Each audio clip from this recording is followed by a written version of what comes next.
కోడిగుడ్డు జున్ను కూర ఇలా చేశారంటే మటన్ కర్రీని కూడా పక్కన పెట్టేయాల్సిందే అండి, అంత బాగుంటుంది. మరి ఈ కోడిగుడ్డు జున్ను కూరని ఎలా ప్రిపేర్ చేయాలో చూద్దాం.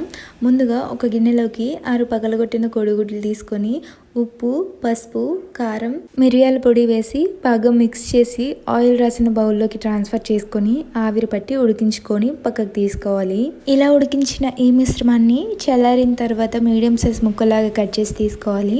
ఇప్పుడు మసాలాని ప్రిపేర్ చేయడానికి మిక్సీ జార్లో చెక్క, లవంగం, యాలుకలు, మిరియాలు, జీలకర్ర, కారం, ఎండు కొబ్బరి, ధనియాలు వేసి మెత్తగా గ్రైండ్ చేసి పక్కనుంచుకోండి. ఇప్పుడు కడాయిలో జీలకర్ర, ఉల్లిపాయలు, అల్లం వెల్లుల్లి పేస్ట్, పసుపు, ఉప్పు, ముందుగా మిక్సీ పట్టుకున్న మసాలా పొడి వేసి బాగా ఫ్రై చేసుకొని కొద్దిగా కరివేపాకు, పుదీనా, ఒక చిన్న కప్పు వాటర్ వేసి ముందుగా కట్ చేసుకున్న ముక్కలు కూడా వేసి మసాలా ముక్కలకి బాగా పట్టే విధంగా కలుపుకొని ఫ్రై చేసుకొని వేడి వేడి అన్నంలోకి సర్వ్ చేసుకోవడం.